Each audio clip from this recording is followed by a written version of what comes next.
चंडी देवी माता के चरणों में प्रणाम करने लगे। आइए दो क्षण हम भी प्रणाम कर लें।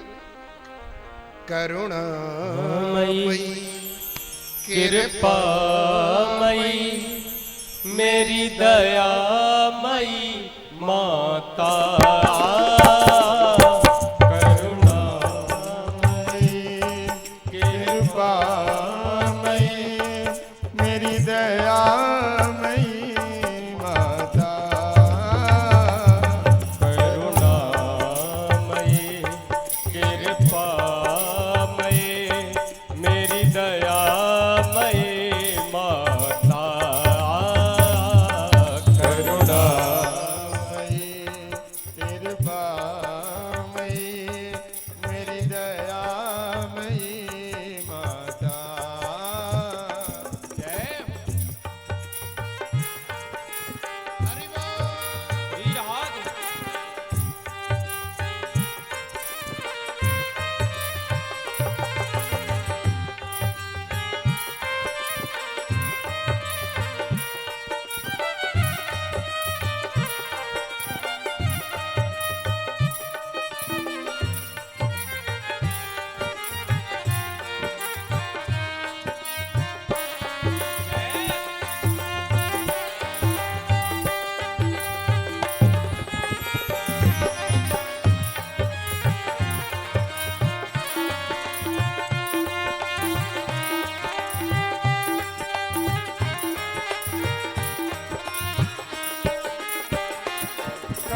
करुणामयी करुणामयी कृपामयी कृपामयी करुणामयी करुणामयी कृपामयी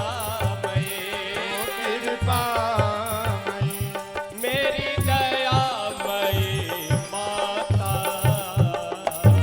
करुणामयी कृपामयी मेरी दयामयी माता, करुणामयी कृपामयी मेरी दयामयी माता।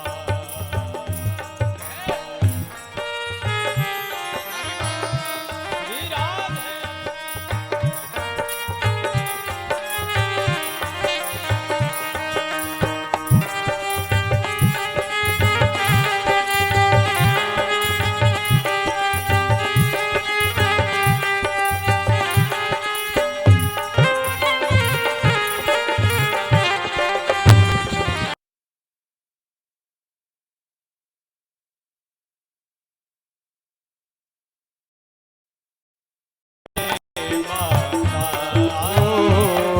करुणामयी कृपामयी मेरी दयामयी माता, मेरी दयामयी माता, मेरी दयामयी माता।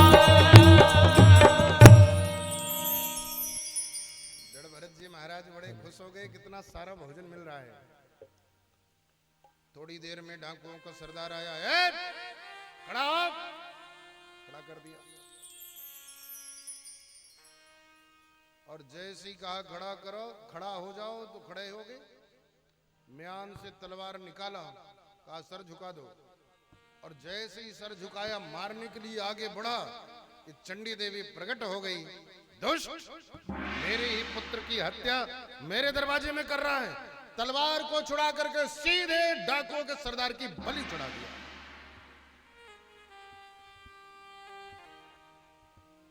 जड़ भरत जी महाराज के माथे में वरदहस्त रखा। बेटा तुम मेरी संतान है तो बिल्कुल चिंता मत करना। भारत देश में कहीं भी भ्रमण कर, मैं तेरे साथ में रहूंगी। जैसे आपत्ति आए मुझे याद करेगा, मैं तुझे पास में मिलूंगी। जड़ भरत जी महाराज आगे बढ़े और जैसे ही आगे बढ़े, उसी काल में सिंधु सौवीर देश का राजा रहुगण सत्संग करने के लिए कुटिया में जा रहा था। अचानक एक कहार की तबीयत खराब हो गई और जैसे ही तबीयत खराब भई तो कहने लगा सरकार चला नहीं जा रहा है, चला नहीं जा रहा है सरकार, बहुत ज्वर है, बुखार है। रहुगण कहने लगा यह मेरे राज्य की सीमा है, अगर कोई भी व्यक्ति दिखाई दे तो उसे पकड़ ले आओ। कहार आगे बढ़े तो हट्टे कट्टे मोटे ताजे जड़ भरत जी महाराज मिल गए, और जैसे ही मिले तो इन्हीं को पकड़ करके ले आया, इन्हीं के कंधे में पालकी रख दिया। जड़ भरत जी महाराज आगे चले जा रहे हैं, कोई भी विरोध नहीं किया। ऐसा क्यों हुआ? क्योंकि संत सरल चित जगत हित। संत जो होता है सरल होता है, अति सरल। जड़ भरत जी महाराज तो कंधे में पालकी लेके राजा की चले जा रहे हैं। अब जैसे ही जा रहे हैं तो जड़ भरत जी का एक नियम था, जमीन में पैर रखें तो देख के रखें कि कहीं कोई कीड़े मकोड़े तो नहीं दब रहे, नहीं तो इनके मारने का मुझे पाप लगेगा। पैर रखने वाले थे तब तक चींटियों की कतार दिखाई दी। जड़ भरत जी महाराज ने पांव उछाला, और जैसे उछाला तो राजा बैठा हुआ पालकी में माथे में बड़ी जोर से दंड लगा। पालकी के अंदर का दंड लगा राजा के माथे में, तो राजा तमतमा गया, कहने लगा कैसे चल रहे हो, क्या दिख नहीं रहा तुम्हें? तीनों कहार कहे सरकार हमारी गड़बड़ी नहीं है, ये चौथा वह बाला हाथी जैसा शरीर लेके सोई गड़बड़ कर रहा है। राजा कहने लगा समझाओ इसे। जब तक राजा कह ही रहा था, अब तो दूसरी बार पांव उछाला, और जैसे पांव उछाला तो उसी जगह पे फिर से लगा। राजा ने कहा पालकी रखो, पालकी नीचे करो, नीचे। पालकी नीचे कर दिया। राजा बाहर आया, तीनों कहार थर थर कांप रहे हैं, सरकार हमारी बिल्कुल गलती नहीं है, ये चौथी वाला सड़ गड़बड़ कर रहा है। लेकिन जड़ भरत जी महाराज बिल्कुल भी नहीं डरे हुए, तो मंद मुस्कान भरते हुए राजा को देखा, और जैसे ही राजा को देखा तो राजा का क्रोध और बढ़ाया। राजा ने व्यंग किया, कमेंट किया। जड़ भरत जी महाराज हट्टे कट्टे मोटे ताजे हैं, तो कहने लगा अरे राम राम राम राम, बेचारा कितना दुबला है, इसकी तो हड्डी दिख रही है, ऐसा लग रहा है पूरा पालकी का भार अपने कंधों में लेके ढो रहा है। अरे महीनों से भोजन नहीं किया, चलेगा भी तो कैसे चलेगा? ओहो, बेचारे के चलने की तो ताकत ही नहीं है। जड़ भरत जी महाराज मुस्कुराए जा रहे हैं। आपने देखा होगा जिसको डांटा जाए अगर वो मुस्कुरा दे तो डांटने वाले का गुस्सा 4 गुना और बढ़ जाता है। जड़ भरत जी महाराज को लगा कि ये मेरा अपमान कर रहा है। जड़ भरत जी महाराज को देखकर राजा को लगा मेरा अपमान कर रहा है। राजा ने कहा क्यों रे, तू अंधा है, दिखाई नहीं देता, सुनाई नहीं देता, कौन है तू? अरे हाथी जैसा शरीर लेकर के घूम रहा है, क्या तेरे शरीर में जान नहीं है? किधर से आया है, कहां को जाएगा, कौन है तू, क्या गोत्र है तेरा, वंश क्या है, कौन सी जाति का है, कहां रहता है, तेरे बाप का नाम क्या है, कौन है तू, किधर जाएगा? एक सांस में हजारों प्रश्न की झड़ी लगा दिया। जड़ भरत जी महाराज कहने लगे अगर आज नहीं बोला तो आने वाला इतिहास मुझे कभी क्षमा नहीं करेगा, आज तो बोलना ही पड़ेगा।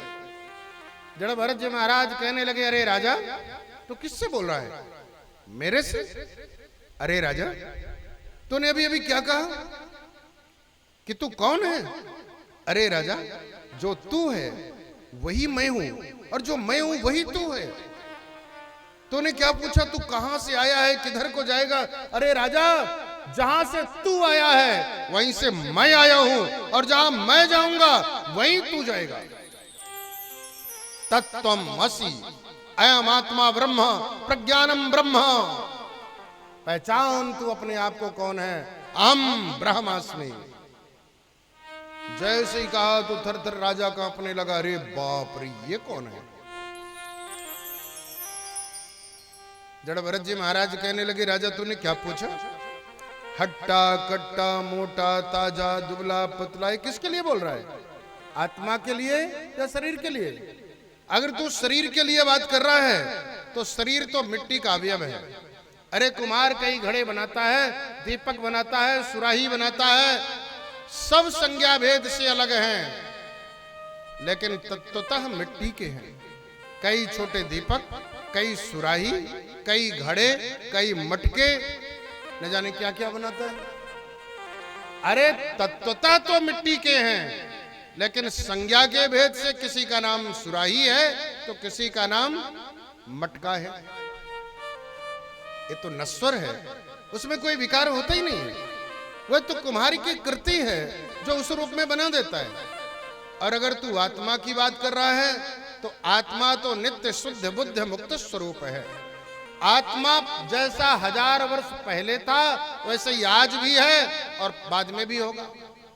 अरे राजा, नयनम छिन्दन्ति शस्त्राणि नयनम दहति पावका न चैनम क्लेद यन्त्यापो न शोषयति मारुतः न जायते म्रियते कदाचिन्नायं भूत्वा भविता वा न भूया अजो नित्यः शाश्वतोऽयं पुराणी।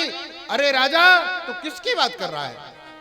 वह आत्मा ना तो कभी पैदा होता, ना कभी मरता, ना कभी बूढ़ा होता, ना कभी जवान होता। वह आत्मा शाश्वत आत्मा है। अरे उस आत्मा को कभी किसी शस्त्र के द्वारा काटा नहीं जा सकता, कभी किसी आग के द्वारा जलाया नहीं जा सकता, कभी किसी पानी के द्वारा गलाया नहीं जा सकता। अरे आत्मा पहले भी था, आज भी है और भविष्य में भी रहेगा। वह तो शरीर रूपी कपड़ों को परिवर्तित करता रहता है। अरे जैसे पुराना हुआ तो इस कपड़े को उतार करके दूसरे कपड़े को धारण कर लेता है। जड़ भरत के चरणों को देखने लगा महाराज, कहीं आप ब्राह्मण तो नहीं?